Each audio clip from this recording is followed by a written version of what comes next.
There's someone you're about to hear from that has made it her time for success in the Pampered Chef time and time again. She became a director in 1988 and achieved the position of executive director just 4 years later. She now has 17 directors in her first line. Her travels with the Pampered Chef have taken her around the world. She has become a consistent top performance cluster achiever since 1990 and has achieved in the overall cluster sales category every year since 1992. This year, Chris was recognized for overall sales once again, and her bracelet has a total of 15 diamonds. You met Chris, her family, and her first line directors during our evening of awards. Now it's time to hear her story. Please welcome one of our newest National Senior Executive Directors, Chris Manion.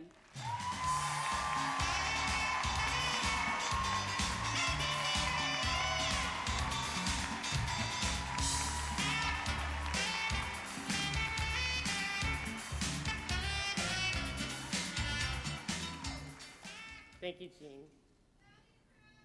I'm proud of you, too. The greatest discovery of my generation is that man can alter his life simply by altering his attitude of mind, so said William James. I've been studying and learning about attitude ever since I was born because of my outstanding parents. My mom lived with pain, sometimes intense pain, all 48 years that I knew her. She never complained, not once. She had an attitude of offering it up for redemptive suffering of others. My dad, he has inoperable stage 3 lung cancer now.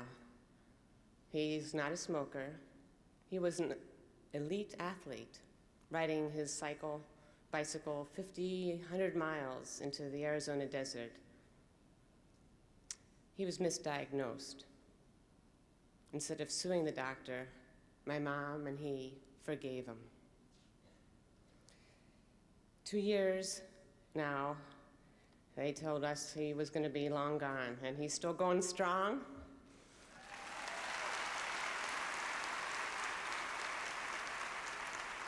He exercises every day.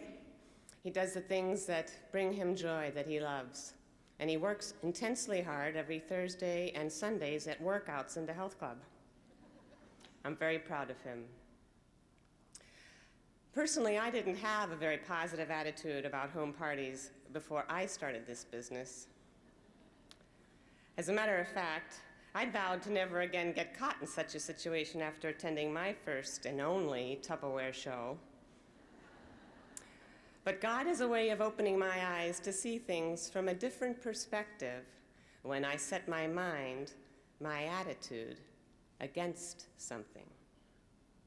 On October 14th, 1987, I became a Pampered Chef kitchen consultant thanks to Nancy Jo Ryan, who came to my home and willingly entered it, despite the fact that she found herself facing the very difficult customer who was at her show a few days earlier. The following July, after a significant change of attitude, I became the 7th director of the company. And just 16 days ago, I became the 7th National Senior Executive Director.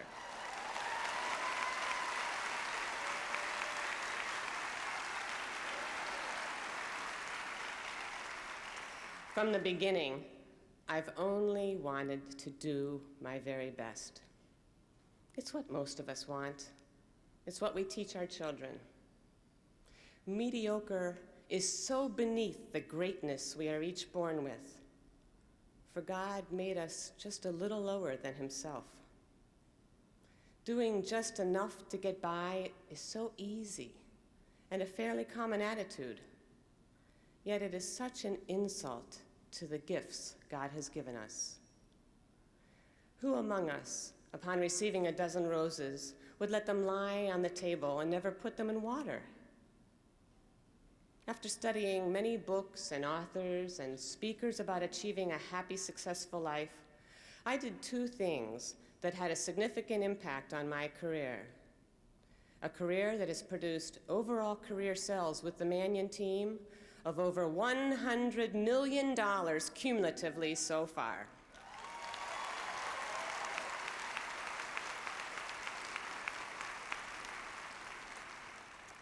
Those two things I did, I trained my mind to reject all negative thoughts, and I prioritized time each day to be with God.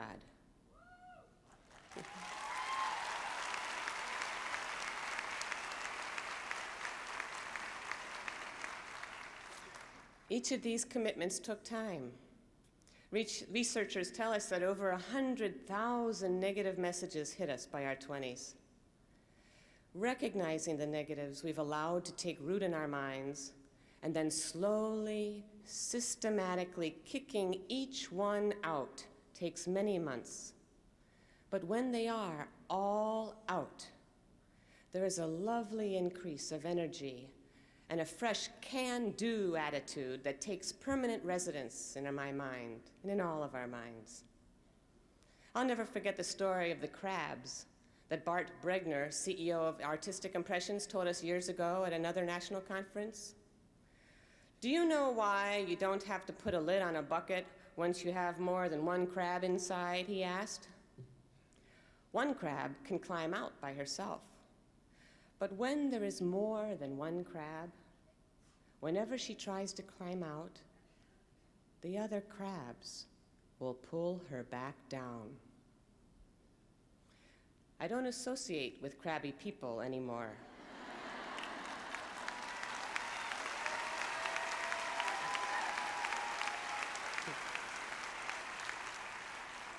It's part of my commitment to a positive mental attitude. I still have a lot of rough edges to me, and will always have areas that I just won't be very good at, just like you.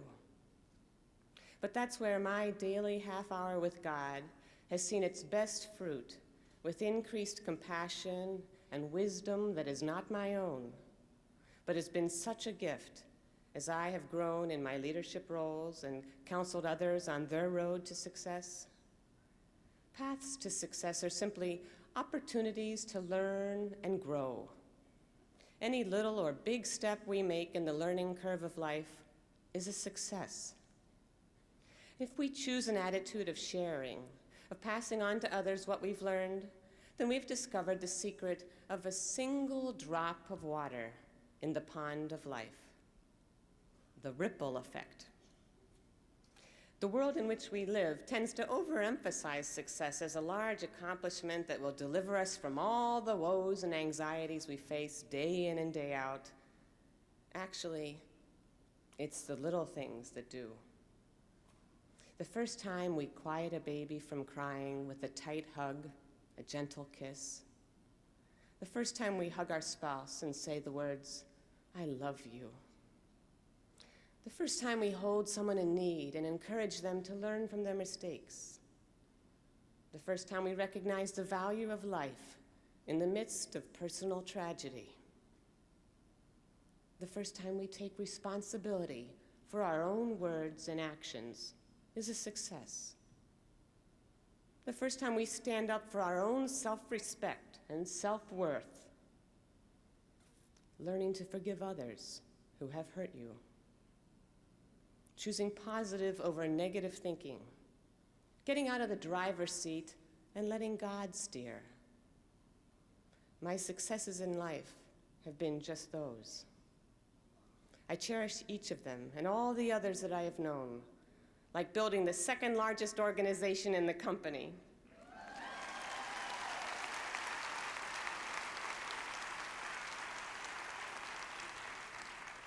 My message to all of you: treat what you do, no matter how large or small, as a personal, family, and faith success, and keep a positive mental attitude.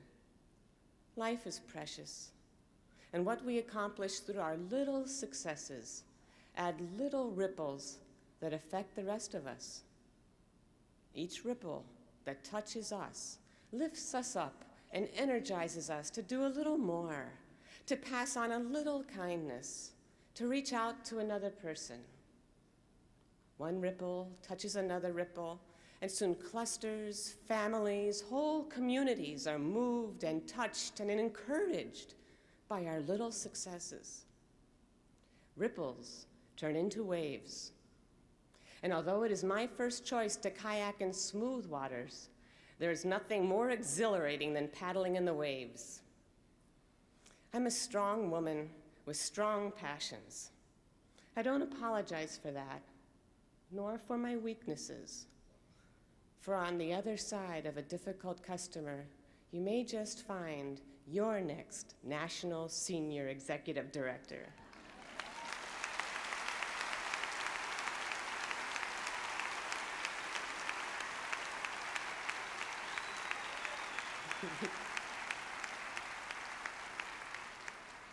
And on the other side of a strong individual is a vulnerable and tender heart, just like each of yours. I hope my ripples have been strong enough to touch you in some way, for it was only a few short years ago that I sat there listening to someone encourage me. Now make some ripples back. Make them big to challenge us all. We all need those ripples for inspiration and momentum from one another. So inspire me, and I'll do the same for you. And together, the force of our waves can change our negative world, one positive attitude at a time.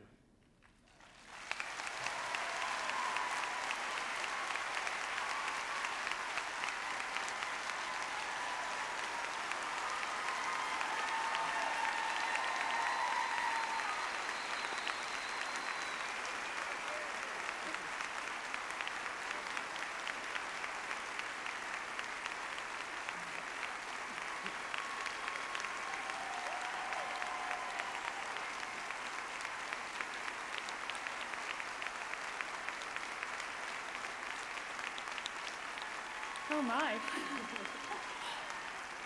They do love you and they do respect you, Chris. I just want to say a big thank you to Chris for those incredibly powerful words, your incredible insight that you provide, and as well the leadership that you also have imparted here today and that you do each and every day. You're very Thank welcome. you so much, Chris. You're welcome.